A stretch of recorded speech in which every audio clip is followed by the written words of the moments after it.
Enterprise. It's been a long road getting from there to here. It's apparently been 5 years since I last talked about an episode, because time has no meaning anymore. But when I did Night in Sickbay, I was but a humble Scott Bakula fan dipping my toes into the Trek world. Now I have seen everything Trek has to offer. The good, the bad, the inexplicable. Perhaps all of this has given me a new perspective, a kinder lens with which to view Enterprise. And I can say, sort of? Yes? No?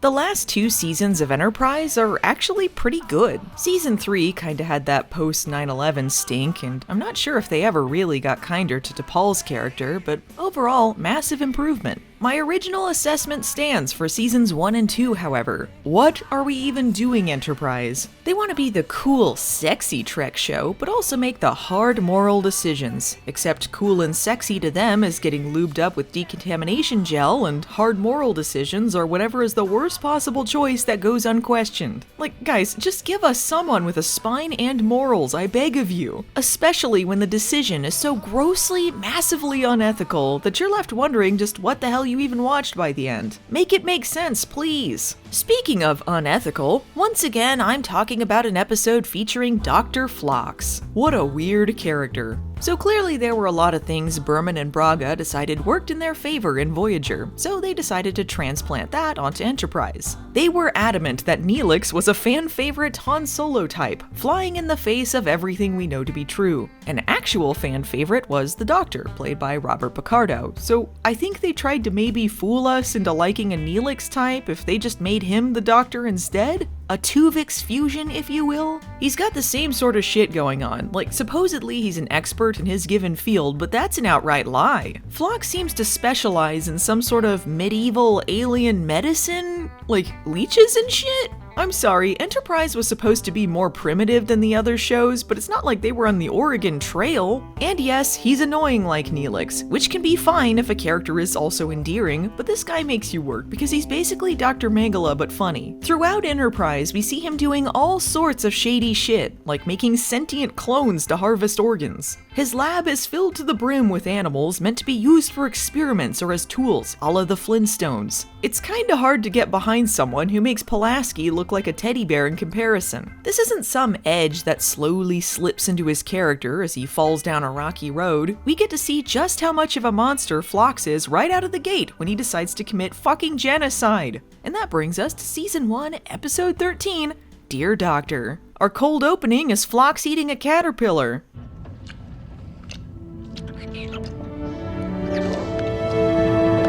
Oh yes, please, tell me more, Enterprise, I'm hooked. You know what episode Trek fans really loved? Data's Day. Well, what if we took the story structure from that well-regarded comedy episode and instead applied it to the episode that ends in horrific and preventable mass murder? But for the greater good? Question mark? My dear Dr. Phlox, it's me again, Jeremy. Dear Dr. Lucas, sorry to hear about your difficult week. But I've had an even more difficult time. Did you know humans don't even grow their limbs back? I certainly didn't, and there was quite a mess to clean up after that mishap. Much of this episode is narrated through letters written between Phlox and his friend Dr. Lucas, who is a human serving in an interspecies medical exchange on Phlox's home planet. We have no evidence he's there of his own free will. I bet Phlox just made up all of this in his mind because to him, all of his experiments are his friends. Phlox attempts to get Reed to sit with him while he's eating, but Reed has a punishment dinner to go to with the captain, so he sadly has to pass. Seeing as how Reed has the personality of a loud sniff, the audience is visibly relieved. Oh, hang on, here's something new. A Porthos eats cheese joke. You've been feeding him cheese again, haven't you? I never thought I'd meet a species that forges such intimate bonds with lesser creatures. We just opened the episode with you and your zoo of...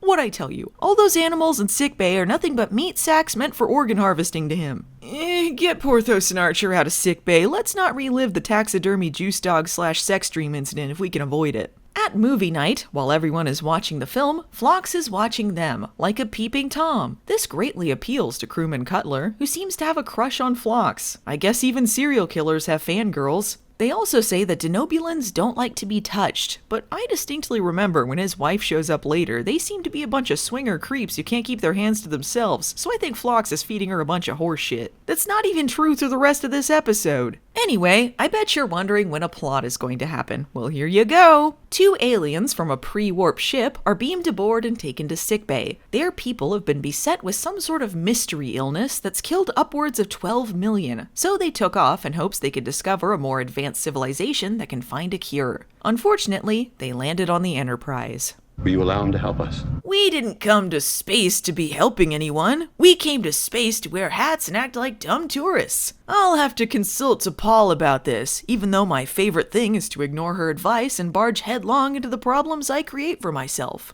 Alright, Phlox is given the go-ahead, and here's where things start to get boring. I mean, even if you ignore how the episode turns out, I could not find myself caring in the slightest about what happens to these not very interesting aliens. Maybe I just don't have enough faith of the heart. It's grown cold and hardened to the plight of these bland weirdos. Can you blame me though? Enterprise Seasons 1 and 2 had 2 modes, droning tonal sounds and Archer having a hate boner, and Archer is saving that up for the last act. I love watching a terrible episode of television all about a sickness that affects the lungs that could be easily treated, and yet millions are left to die for some stupid arbitrary reason. I sure don't see any parallels here.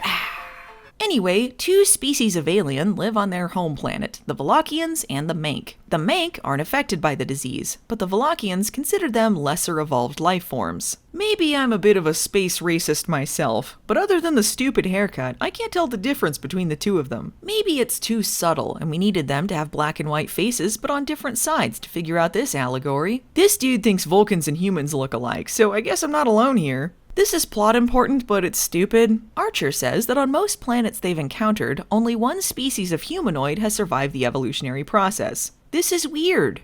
As we've seen in Voyager, Star Trek has a very confused idea about what evolution is. But anyway, if we're gonna follow that line of logic, it doesn't make sense that pretty much every alien they encounter on Trek has evolved into a humanoid in some way. I know there was an episode about that, and it was also dumb. Despite having evolved on the same planet and looking virtually identical, the Manc and the Vlachians are physiologically incompatible. So even though the Manc are immune to the disease, that doesn't help the stupid Vlachians. Phlox worries the scale of the situation might be a little more than they can handle, and enlists entomologist Cutler to assist him. You know, Bug Lady. This is because, like Voyager, Phlox doesn't have any sort of medical staff. Only on Voyager they had an excuse because all of them blew up, and on Enterprise they're just incredible dullards. But he still has time to be T'Pol's dentist in the middle of all this, fuck off! Yeah, sorry another couple hundred of your people died, the Vulcan had cavities. Oh, but actually there was a good reason for this. Phlox was just making an excuse to see T'Pol so he could ask her if humans did it with aliens. You know, in case Cutler makes a move. Meanwhile, the bodies pile up.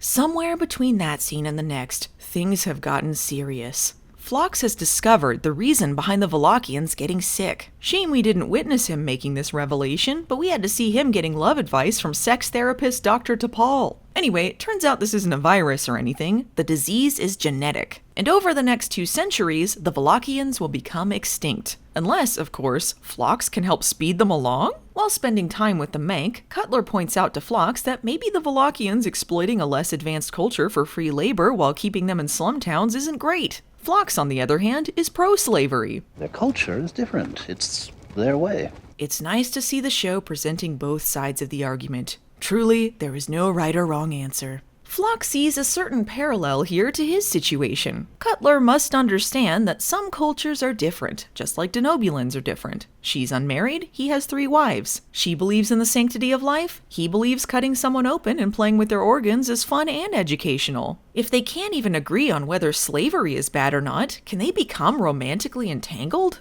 I just want to be your friend. What do you mean by friend? Let's just see where it goes. So that's a hard pass. And that's the story of how Vulcans were mean to my dad. Oh, hang on, they need me on the bridge to belittle my second in command. Well, well, well. Look who's sitting on my chair thinking she's a big shot. T'Pol, you're on report. Archer's got his own stuff going on. The Vlachians want their warp technology so they can seek help from maybe someone who knows what they're doing. As he points out to T'Pol, they aren't ready for this kind of technology yet. They could stay to help, but T'Pol points out that the Vulcans did that for Earth and now they're stuck with them because they suck. And Archer doesn't want to, dedicate that much time to this. The answer is clear. Just like the answer is clear to Phlox. The Vlachian disease is evolutionary. Therefore, to stop it would be wrong. Sure, they cure diseases and shit all the time, but if they help the Vlachians, the Manc won't evolve into the dominant species, because some of them are kinda smart? So they're evolving? Is that how evolution works to you, Enterprise? He's genuinely shocked that a slave race might show some sort of intelligence and that's evolution to him? Sure, they could, end slavery maybe, but what if instead they just committed genocide? Clearly the right decision! I don't know, Phlox. I'm not sure I'm on board with this whole genocide thing. How about I put it to you this way, Captain? I'm saying all the things that I know you'll like, making good conversation. I gotta handle you just right. You know what I mean. I took care of your taxidermy juice, dog. Clipped my toenails really grossly. There's nothing left to talk about unless it's corrupt morally. Get unethical, ethical. Really get unethical. Let's get real unethical. Let's commit some genocide. Genocide, let's commit some genocide. Get unethical, ethical. Really get unethical. Let's get real unethical. Let's commit some genocide. Genocide, let's commit some genocide. Well, I'm convinced. Let's get to the killing. This whole thing is so monumentally stupid, it's beyond belief. Phlox has a cure now, right? But he isn't sure if he should give it to these guys because evolution or some shit. I'm sorry, this is wrong. On every conceivable level. I feel dumber having listened to this argument. And I guess fair play to Archer. He points out to Phlox that this is bad, but you know what? No fair play to Archer, because then he waltzes back in the next day and says, I changed my mind. Let's not give them the cure and let nature take its course. Someday, my people are going to come up with some sort of a doctrine, something that tells us what we can and can't do out here, should and shouldn't do. But until somebody tells me that they've drafted that directive... Oh, shut up with your Prime Directive bullshit! Shut up! Shut up! I hate the Prime Directive! Berman and Braga treat the Prime Directive like some sort of get-out-of-jail-free card to do the most corrupt shit imaginable, even in a series where the Prime Directive doesn't exist. And I bet you credits to Navy Beans, they understood it as much as they understood evolution. Nonsense! All nonsense! Anyway, they just give them some placebos, tell them good luck, and go on their way. Wow, really makes you think about how Enterprise sucks. I came very close to misjudging Jonathan Archer, but this incident has helped me gain a new respect for him. I feel like a proud father as history's greatest monster. This is how your episode ends? He's happy that Archer got on board the genocide train?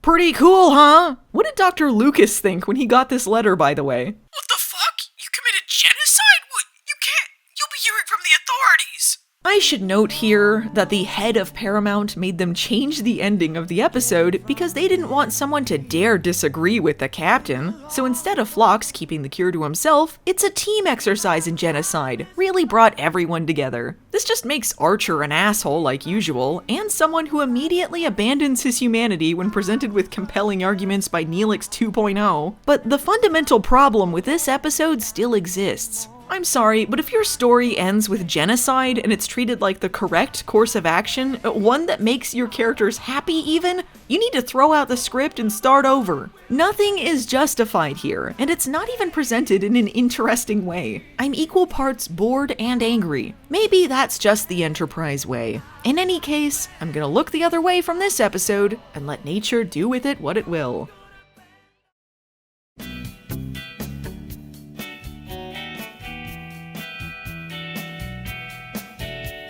I'm saying all the things that I know you'll like, making good conversation. I gotta handle you just right. You know what I mean. I took care of your taxidermy juice, dog. Clipped my toenails really grossly. There's nothing left to talk about unless it's corrupt morally. Get unethical, ethical, really get unethical. Let's get real unethical, let's commit some genocide. Genocide, let's commit some genocide. Get unethical, ethical, really get unethical. Let's get real unethical, let's commit some genocide. Genocide, let's commit some genocide.